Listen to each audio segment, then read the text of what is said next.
全村一起出钱买了个大型冷链车运输荔枝，我家荔枝最多，出了大头。可冷链车连轴运了1个礼拜，全村所有人的荔枝都被运走了，唯独剩下我们家不给运。可后来他们的荔枝没质检到位，卖不出去，想用冷链车拉回退货，我笑了，直接把冷链车收回，还想运输荔枝，掏钱。我家的荔枝眼瞅着就要烂了，全村的荔枝都被运走，偏偏剩下我家是什么意思？冷链车就1台，叫我等着先紧着你们也无所谓。可现在你们所有人都运完了，车也不用了，宁可锁在院子里插根香供着，也不让我家用。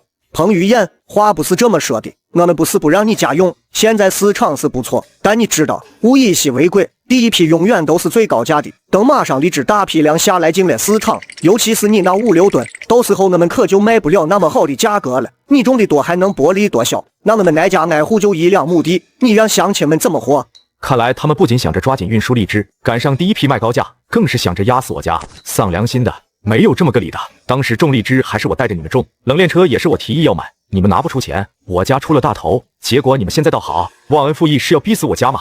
你现在这话什么意思？忘恩负义的是你家才对吧？你家霸占着村里20亩地不说，赚了钱更是从没给村里出过1毛，别人家发了财又是出钱修灯修路，你家做过什么？再说了，买冷链车是你自愿的，没人逼着你，车买下就是村里的，你想要用必须征得村里所有人的同意。一个乳臭未干的小子居然还敢在村里犯横，回去告诉你那个一肚子墨水的爹去，他管不好儿子，我们村里有的是人替他管。他们对我家不满许久，这次更是借着冷链车想把我家往绝路上逼，眼下再订冷链车根本来不及。既然如此，那我只能强制把车收回了。思及此，我立马找我哥要了他工地上10几个员工，带着他们风风火火地冲去了村长的院子。兄弟，有话好好说，这是什么意思？不等他话说完，斑秃大汉就给身后的我让了条路出来。一看到是我，村长一愣，脸上的笑容一僵。彭于晏，你这是几个意思？找了一屋子人来我家做什么？我没搭理他，喊了一声示意，那一群人把上锁的车棚打开，开拖车把冷链车拖走。村长脸色大变，一个箭步就窜了上来，抻着胳膊拦着不让我们动。大汉们不留情面的对他又推又赶，他自己没站稳，脚下一个趔趄，自己摔在了地上。不行不行，冷链车是村里共同的财产，你不能抢走。彭于晏，冷链车的事情不只是我的意思，更是全村所有人的意思。你现在是要明着和全村人作对吗？少拿着鸡毛当令箭，打着全村人的旗号威胁我。一个村几百号人，这几百号人里面既没我爹我妈，也没有救我命欠着债的大恩人，左右是个落魄穷酸的村子。当真以为一人一口唾沫能把我淹洗不成？我从兜里摸出准备好的2万多块钱，啪的一声甩到了他的脸上。当初我拿了20万，余下的2万多我现在补上。这冷链车就是实打实我买的，别和我扯什么公共的、共有的。现在这东西写着我的大名，就是我的。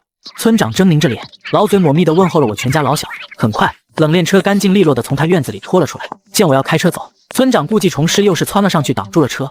你把车拖走之后，可是要想清楚后果了。就算你之后跑到我这来哭鼻子掉眼泪的，我们全村人也绝对不会和你善罢甘休。我懒得听他废话，转头和几个壮汉嘀嘀咕咕。黑脸壮汉接收到信号，奔着村长快步走了过去，接着就是一左一右的把他架起扔回了他自己院子。我一脚油门下去，送了他一脸车尾气。他坐在院门口，却莫名其妙地笑了起来。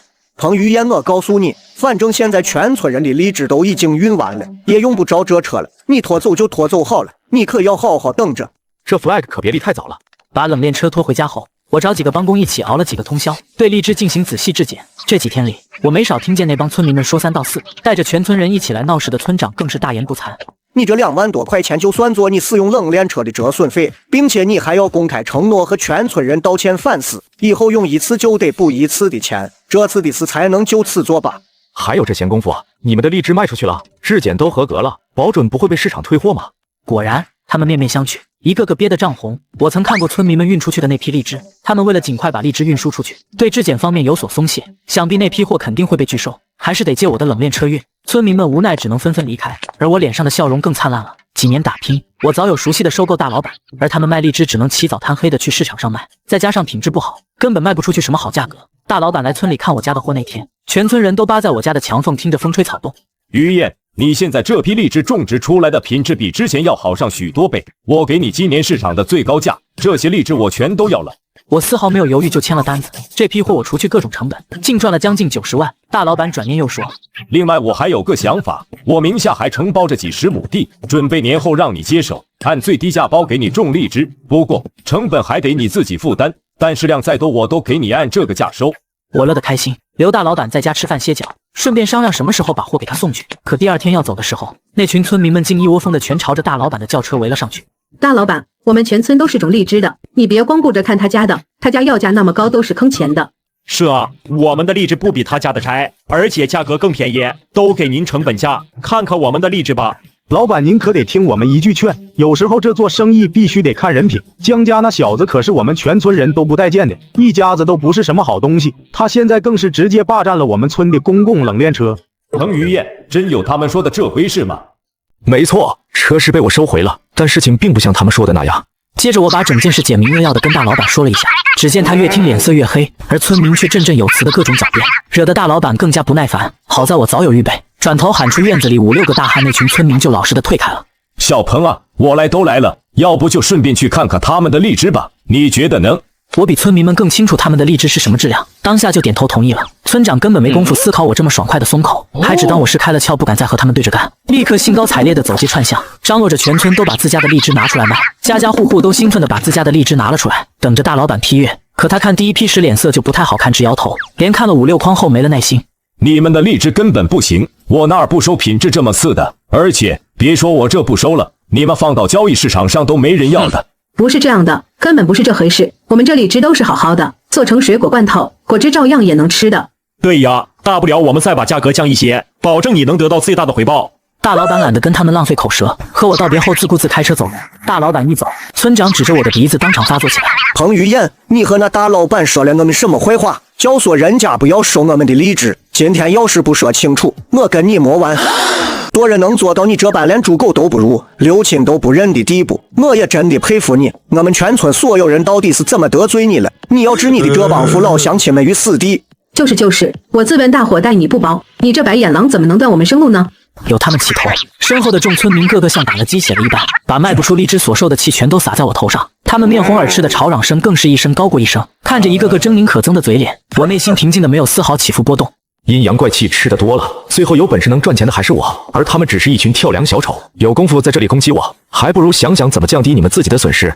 前几天我就听说村民们运出去的那批荔枝大多都烂掉了，市场那边要退回，荔枝要让他们自己拉回来。可眼下他们根本凑不出来钱再购入冷链车，周边的租房行也没闲车可租。村民们思来想去，态度又是180度大转弯，对着我家低声下气来讨饶了。这天，村长带着10几个村民，拎着鸡蛋牛奶、8宝粥，卑躬屈膝的登门拜访。我睡到中午才起，村长见到我立刻陪笑道：“于晏啊，前几天的事情是我们误会你了，你看叔这不是带着父老乡亲们来给你道歉了。”之前大家都在气头上，话是说得重了些，你别往心里去，大家不是那个意思，你也别小心眼生我们这群叔叔婶婶们的气哈。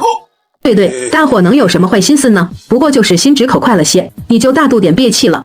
其他村民忙不迭的点头如捣蒜，我冷眼看着他们，什么也没说。村长见我无动于衷，于是尴尬的咳嗽了2声，磕巴着继续开口道：“你带着咱们全村一起种荔枝，我们其实还是很感谢你的。但是现在父老乡亲们辛辛苦苦1年种出的东西根本卖不出去，你也是这村里的一份子，里面也有你的责任，你不能见死不救啊！这冷链车就算你出钱买的捐给村里的，现在都这时候了，听叔的话，你就拿出来给大家用用嘛。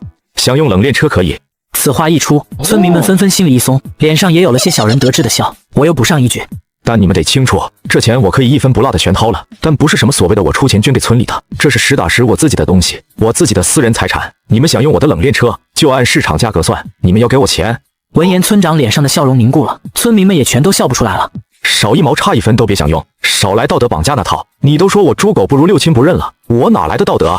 巧舌如簧的村长辨不出个1、2、3，他身后那群只会随声附和的村民也是一样，他们气了又气，恨了又恨，无奈铩羽而归。村里的大会又开了3天3夜，最终村长竟号召全村人一起去市场上败坏我的名声。凭什么要处处看他的眼色？他算个什么东西？冷链车他出钱买下就是他的东西了。村里人有一个不同意，那就不是他的。好土生好苗都是一样的。我们的荔枝哪里不如他的了？既然是他先不仁不义，教唆别人不收我们的货，那我们也去外头说，让别人也别来收他的。之后，有人去交易市场上走街串巷的嚼舌根，诋毁我家的荔枝。可交易市场上除了普通的收购商，就是一样卖荔枝的村民，听来听去总是那几句闲话，没多久就都听腻了。随着时间的拖延，非但对我没有影响，遭殃的反而是他们。眼看着村民们抢先摘的荔枝坏的坏，发霉的发霉，这才不情不愿的带着钱来找我。那些人还不忘把这一切赖在村长身上。彭于晏，之前那都是村长的主意啊，你可别埋怨我们，他可是村长，我们可不敢不听他的话。是啊，小鹏，我们其实都是向着你的，这钱我可是给够了数的，你千万不要不给我用车啊！我早就和村长说过了，彭于晏一家都是有文化有见识的，有些事情人家做事有人家的理由，我们这群没见过世面的村民哪知道那些个大道理的，你千万别跟我们这些粗人一般见识。就是小鹏你出的钱，这冷链车就是你家的东西，不花钱借给我们用是情分，那不借给我们是本分，大伙都懂的。不过眼下时间不等人，这车你看就借大伙用吧。只要给钱了，我都给用，没有什么歧视不歧视的。你们排好号，一个个来。一时间，我家门口比周六日的市集还热闹许多。这下只剩村长一个人拉不下脸来干着急，他不甘心就这么咽下这口气，于是转头又去找了我爸妈，给我安了一个知错就改的名头，然后自己再借坡下驴。我爸妈的性格还是一如既往，听了2句耳边风就又来劝和我，还特地把我喊回了家，当着我哥和嫂子的面，语重心长对我说道：“于晏，大家都是一个村子的。村长低声下气来求我，说是村里的人用你的冷链车还得掏钱呢。爸知道他们之前闹得过分，但总归都是些老鼻子老眼上了年纪的了，你还年轻，和他们计较那么多干什么？说到底，大家也是为了养家糊口，咱家不缺这几个钱，你让他们求个安宁和平也就算了，都是一个村里的，大家抬头不见低头见的，别做得太绝了。”还不等我爸说完，我哥就打断了他。于晏之前专门从我这找了几个员工，天天在家里守着，还要受着气。要是没这几号人，这点强硬不留情面的态度，咱村里的房子被他们砸了都说不定。爸，你别小瞧那些老鼻子老眼的了，说不定哪个神经起来把你儿子打得缺胳膊少腿的，到时候咱家上哪儿哭去？对啊，咱家是不缺钱，可是钱也不是大风刮来的，二子凭自己本事赚的钱，为什么就该便宜别人？何况非亲非故，就因为是一个村子，怎么就该咱们让着他们，活该吃亏呢？我哥嫂这话说的难听，但也确实是这个理。我爸抽着烟不言语了，嫂子又转过头看着我：“于晏，你别管家里的，他们再来有我和你哥在，天塌了还有家里人顶着，你放手去干，不必顾及什么虚无缥缈的情面。”有我哥和嫂子发话，我心里顿时放心了不少。从这之后，各家各户的荔枝虽妥善拉回了，但他们开始发愁怎么把没完全坏掉的荔枝尽快卖出去。这回他们没再去找村长说情，而是直接找上了我。于晏啊，算我们这些叔叔婶子求你了，帮我们联系大老板，按现在的市价收了我们的荔枝吧。是啊，别让我们这一年都白干，多少挣点钱过个年。我无奈叹了口气，可大老板是个生意人，未必肯卖给我这个人情。见我迟迟不肯表态，他们来我家哭了又哭，求了又求，更有甚者还带着全家老小给我下跪磕头。本着人道主义精神，我给他们指了条明路。虽说现在供大于求，但也不是卖不出去。你们与其成天跑来我家堵我，不如早早的去市场上守着。人家早晨3、4点就爬起来，拖家带口的，连吃喝拉撒都在市场上，生怕错过一丁点机会。根本不是价格低的轮不到你们，是你们不愿意费那个功夫，好吃懒做，投机取巧惯了，连吃饭都觉得张嘴累。童于晏，你这出的什么馊主意？村里人几时受过这种罪？说完，几人骂骂咧咧的走了。可隔天又变本加厉，一群人在我家门口从白天坐到晚上，就连吃喝拉撒都在我家门口解决。我对此毫无表态。而此时的村长决定利用人心，他不知道从哪里找了一个收购商的2把手，都没问村民们同不同意答不答应，当下就和人家签了合同，把全村的荔枝都卖给了人家。那些村民正在焦头烂额，又不愿意去市场上，眼下只能接受了低廉的收价。这价格为什么会低到如此离谱？我相信村长心里一定比我更清楚。村长嘴里白纸黑字的合同从没有一个人见过，而所谓的大善收购人也从没有人见过一面。但有村长牵头搭线搞定了他们的荔枝，村民们顿时感激涕零，再次把村长捧了起来。而我又沦为了众矢之的，我没有理会他们，而是着手准备在年后接手大老板的几10亩地的事宜。可等到我叫来拉货的大车要给大老板去送货时，村民们在此时此刻又显现出了空前绝后的团结，各种阻拦方式都使出来了。各位，那收购商都和我说了，全村的荔枝根本用不着折腾那一次，都是彭于晏从中做更想赚冷链车的黑心钱。彭于晏，你为良心赚够了黑心钱可是爽快了，我们哭了又哭，求了又求，你就是不管我们村里人的死活，明明都是一个村子里的人，怎么偏偏生出了你这样的人？这路是村长出钱修的，你要走这条路你就得掏钱。你说冷链车是你家的，要我们掏钱，那这里还是我们村的，你家的房子你走的路就都得掏钱。不是不报，时候未到。你彭于晏欠下的债，现在是该还的时候了。你别怪我们这群昔日里的叔叔婶婶不和你讲情面，是你不仁不义在先，我们忍无可忍。要不村长告诉我们实情，我们到现在还被你蒙在鼓里，还以为你洗心革面了。我第一时间就报了警，紧接着联系货车那边的人报保险公司，车上都有行车记录仪可以作为证据。很快帽子叔叔就到了，他们扯着嗓子大吼大叫维持秩序，村民们这才老实了不少。我和帽子叔叔说了前因后果，他们听完看我的眼神里也不免流露出几分同情。我是这里的老片警了，这群村民们一向这样，之前还和隔壁村因为10几米的村路大打出手，争了个头破血流，前脚刚被寻衅滋事抓进去，后脚放出来接着闹。您说的我也明白，我也是这里的人，知道他们的真面目。村长误以为我和帽子叔叔交头接耳的嘀咕他们，顿时就来气了，甩开膀子就拉扯着帽子叔叔要向我讨一个说法。帽子同志，他是不是跟你区我们呢？谁是水匪就摆在这儿，你们可得看清楚了，不能他说什么就是什么。他霸占了我们村的公共财产据为己有，还想买枪卖威胁我们给他掏钱才能用冷链车，这和土匪有什么区别？我是村长，我必须要维护我们乡里乡亲的合法权益。冷链车是人家掏钱买的，那就是人家的东西，怎么能算是你们村的公共财产？既然是人家的车，就随便人家处置，他租出去也好，卖了也好，人家自己的东西和你们有什么关系？你们花钱用人家的东西，这合理合法？